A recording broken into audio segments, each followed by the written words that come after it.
जय श्री कृष्णा, राधे राधे। आइए आज हम श्री पंचमी व्रत कथा, व्रत की विधि, लक्ष्मी स्रोत, लक्ष्मी कवच और अंत में श्री लक्ष्मी जी की आरती सुनेंगे। जय हो श्री लक्ष्मी मैया की जय। आइए अब हम श्री पंचमी व्रत कथा सुनते हैं। एक बार राजा युधिष्ठिर ने भगवान श्री कृष्ण से पूछा कि हे ईश्वर, तीनों लोकों में लक्ष्मी जी दुर्लभ है। व्रत, होम, तप, जप, नमस्कार आदि किस कर्म के करने से स्थायी लक्ष्मी की प्राप्ति होती है? आप तो अंतर्यामी हैं, आप सब कुछ जानने वाले हैं, कृपया करके सारा विस्तार से बताइए। तब भगवान श्री कृष्ण युधिष्ठिर से बोले कि हे राजन, तुम ध्यान से सुनो। प्राचीन काल में भृंगु मुनि की ख्याति नाम की स्त्री से लक्ष्मी का आविर्भाव हुआ। भृंगु मुनि ने विष्णु भगवान के साथ लक्ष्मी का विवाह कर दिया। लक्ष्मी भी संसार के स्वामी को पति रूप में पाकर अत्यंत ही प्रसन्न हुई और कृतार्थ मानकर अपने कृपा कटाक्ष से संपूर्ण जगत को आनंदित करने लगी। उन्हीं से प्रजाओं में क्षेम और सुभिक्ष होने लगा। सभी उपद्रव शांत हो गए। ब्राह्मण हवन करने लगे, देवतागण हविष्य भोजन प्राप्त करने लगे। राजा प्रसन्नता पूर्वक चारों वर्णों की रक्षा करने लगे।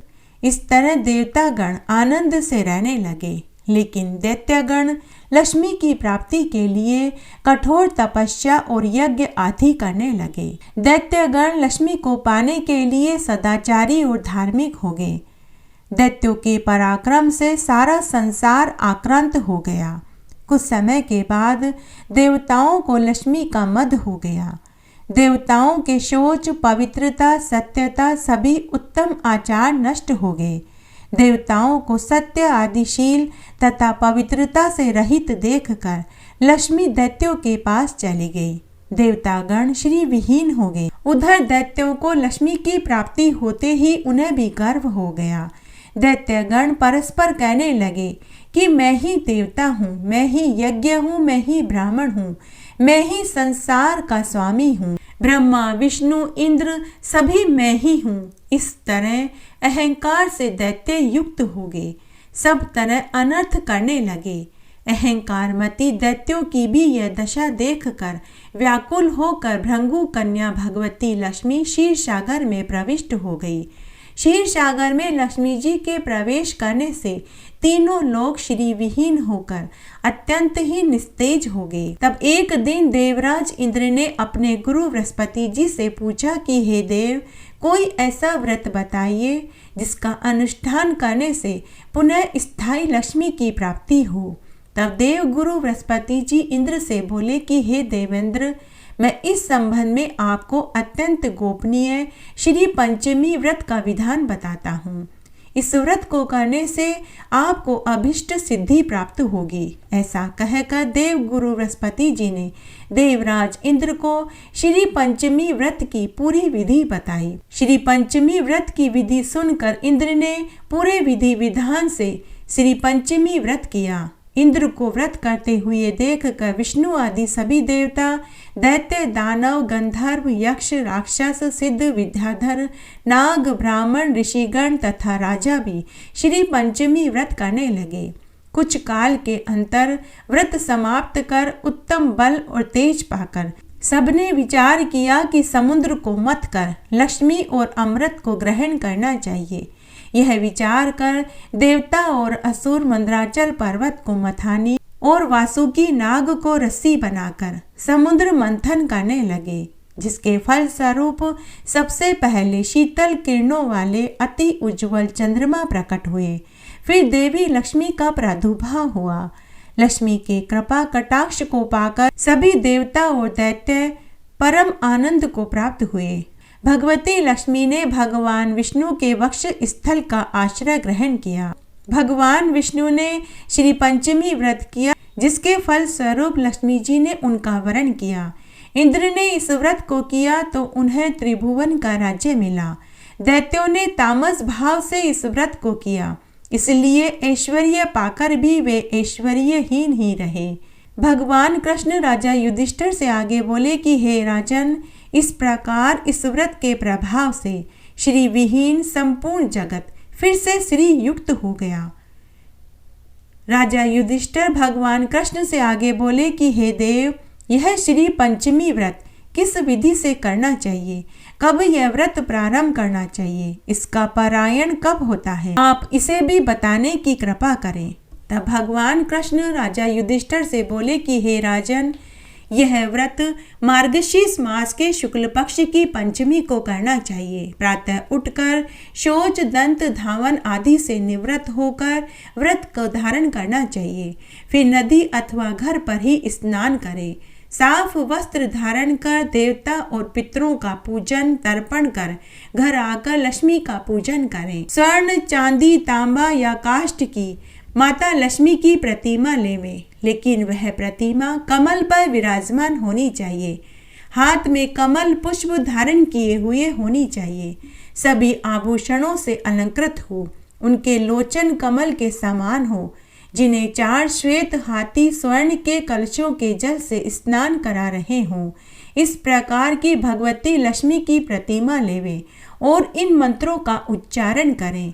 ओम चपलाय नमः पादो पूजयामि, ओम चंचलाय नमः जानूनी पूजयामि, ओम कमल वासिने नमः कटी पूजयामि, ओम खाते नमः नाभि पूजयामि, ओम मनमंथ वासिन्ये नमः स्तनो पूजयामि, ओम ललिताय नमः भुजदयम पूजयामि, ओम उत्कंठिताय नमः कंठ पूजयामि, ओम माधव्य नमः मुखमंडल पूजयामि तथा ओम श्रीय नमः शिर पूजयामि आदि नाम मंत्रों से पैर से लेकर सिर तक पूजा करें।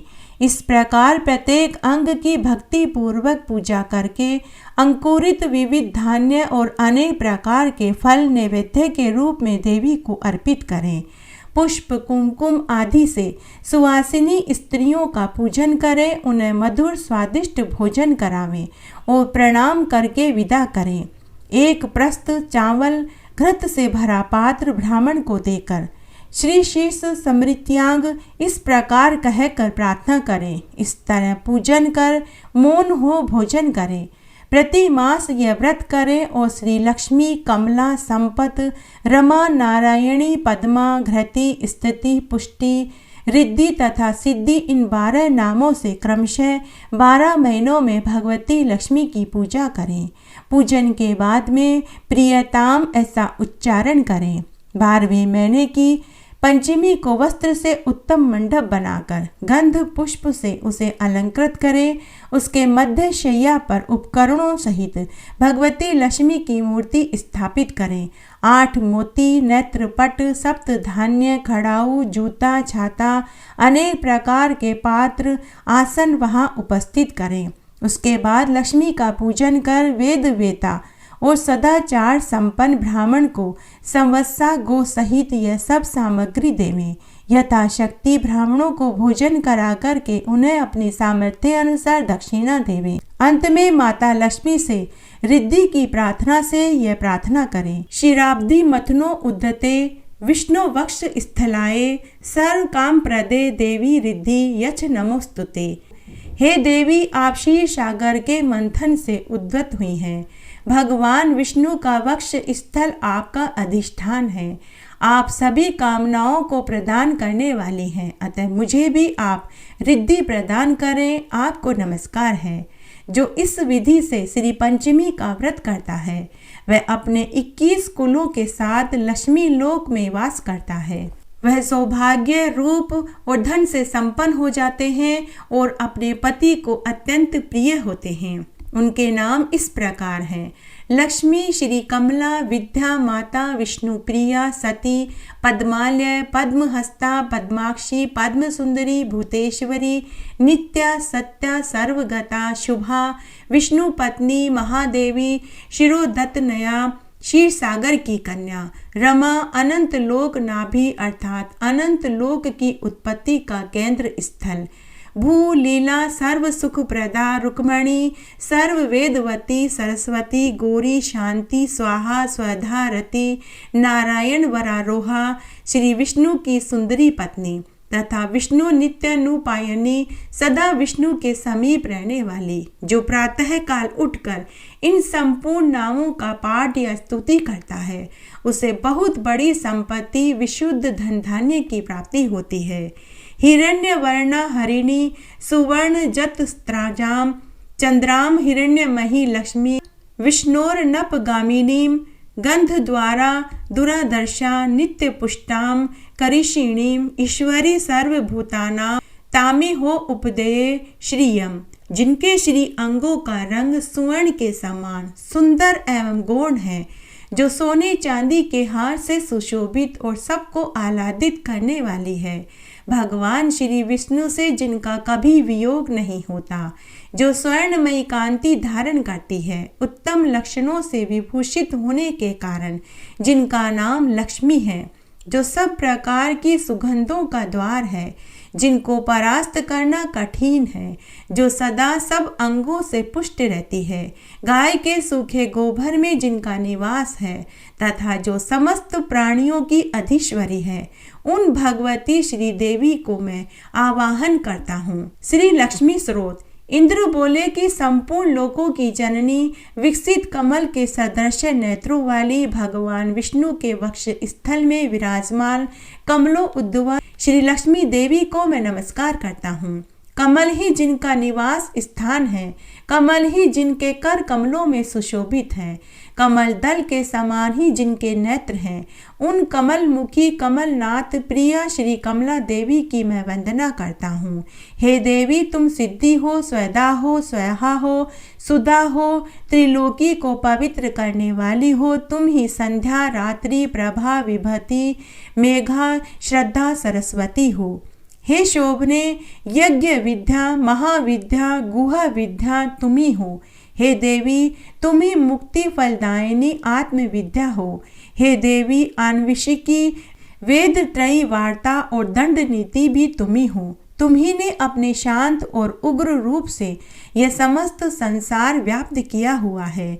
हे देवी, तुम्हारे बिना और ऐसी कौन सी स्त्री है जो देव भगवान गदाधर के योगी जन चिंतित सर्व यज्ञ में शरीर का आश्रय पा सके। हे देवी, तुम्हारे छोड़ देने पर संपूर्ण त्रिलोकी नष्ट प्राय हो गई थी, अब तुम ही ने उसे पुनः जीवन दान दिया है। हे महाभागे, स्त्री, पुत्र, ग्रह, धन, धान्य, सुहृदय, यह सब सदा ही के दृष्टिपात से मनुष्यों को मिलते हैं। हे देवी, तुम्हारी कृपा दृष्टि के पात्र पुरुषों के लिए शारीरिक आरोग्य, ऐश्वर्य, शत्रु पक्ष का नाश और सुख आदि कुछ भी दुर्लभ नहीं है। तुम संपूर्ण लोकों की माता हो और देव भगवान हरि पिता हैं। हे माते, तुमसे और श्री विष्णु भगवान से यह सकल चराचर जगत व्याप्त है। हे सर्व पावनी, हमारे कोष, गोष्ठ, ग्रह, भोग सामग्री, शरीर, स्त्री आदि को आप कभी न त्यागें, अर्थात इनमें भरपूर रहें। अयि विष्णु वक्ष स्थली निवासिनी, हमारे पुत्र, सुहृदय, पशु, भूषण आदि को आप कभी न छोड़ें। हे अमले, जिन मनुष्यों को तुम छोड़ देती हो, उन्हें सत्व, सत्य, शौच, शील आदि गुण भी शीघ्र ही त्याग देते हैं। तुम्हारी कृपा दृष्टि होने पर तो गुणहीन पुरुष भी शीघ्र ही शील आदि संपूर्ण गुण, कुलीनता तथा ऐश्वर्य से संपन्न हो जाते हैं। हे देवी, जिस पर तुम्हारी कृपा दृष्टि है वही प्रशंसनीय है, वही गुणी है, वही शूरवीर और पराक्रमी है। हे विष्णु प्रिय, हे जगजननी, तुम जिससे विमुख हो उसके तो शील आदि सभी गुण तुरंत अवगुण रूप हो जाते हैं। हे देवी, तुम्हारे गुणों का वर्णन करने में तो श्री ब्रह्मा जी की रचना भी समर्थ नहीं है, फिर मैं क्या कह सकता हूँ। अतः हे कमल नयने, अब मुझ पर प्रसन्न हो और मुझे कभी मत छोड़ो। श्री लक्ष्मी कवच। पद्मा मेरे मस्तक की रक्षा करे, हरि प्रिया कंठ की रक्षा करे, लक्ष्मी नासिका की रक्षा करे, कमला नेत्र की रक्षा करे, केशव कांता केशों की, कमल नया कपाल की, जग जननी दोनों कपोलों की, संपत प्रदा सदा स्कंद की रक्षा करे। ओम श्री कमल वासिन्य स्वाहा, मेरे पृष्ठ भाग का सदा पालन करे। ओम श्री पद्मालय स्वाहा, वक्ष स्थल को सदा सुरक्षित रखें। श्री देवी को नमस्कार है, वे मेरे कंकाल तथा दोनों भुजाओं को बचावे। ओम ह्रीं श्रीं लक्ष्मी नमः है, चिरकाल तक निरंतर मेरे पैरों का पालन करें। ओम ह्रीं श्रीं नमः पद्माय स्वाहा, नितंब भाग की रक्षा करें। ओम श्री महालक्ष्मी स्वाहा, मेरे सर्वांग की सदा रक्षा करें। ओम ह्रीं श्रीं क्लीं महालक्ष्मी स्वाहा, सब ओर से सदा मेरा पालन करें। आइए अब हम श्री लक्ष्मी जी की आरती बोलते हैं। विष्णु प्रिया सागर सुता, महिमा अपरंपार, सुख संपत्ति धन धान्य से भर दो माँ भंडार। ओम लक्ष्मी माता मैया जय लक्ष्मी माता, तुमको निस दिन सेवत हर विष्णु विधाता। ओम जय लक्ष्मी माता, गज लक्ष्मी कमलाक्षी, तुम ही जग माता मैया, तुम ही जग माता। सूर्य चंद्रमा ध्यावत नारद ऋषि गाता। ओम जय लक्ष्मी माता, दुर्गा रूप निरंजनी, सुख संपत्ति दाता मैया, सुख संपत्ति दाता। जो कोई तुमको ध्यावत रिद्धि सिद्धि धन पाता। ओम जय लक्ष्मी माता, तुम पाताल निवासनी, तुम ही शुभ दाता मैया, तुम ही शुभ दाता। कर्म प्रभाव निवासनी, भवनिधि की त्राता। ओम जय लक्ष्मी माता, जिस घर में तुम रहती सब सद्गुण आता मैया, सब सद्गुण आता। सब संभव हो जाता, मन नहीं घबराता। ओम जय लक्ष्मी माता, तुम बिन यज्ञ न होवे, वस्त्र न कोई पाता मैया, वस्त्र न कोई पाता। खान पान का वैभव सब तुमसे आता। ओम जय लक्ष्मी माता, शुभ गुण मंदिर सुंदर, शिरोधति जाता मैया, शिरोधति जाता। रतन चतुर्दश तुम बिन कोई नहीं पाता। ओम जय लक्ष्मी माता, महालक्ष्मी जी की आरती जो कोई जन गाता मैया, जो कोई जन गाता। उरे आनंद समाता, पाप उतर जाता। ओम जय लक्ष्मी माता, जय हो लक्ष्मी मैया की जय। धन्यवाद।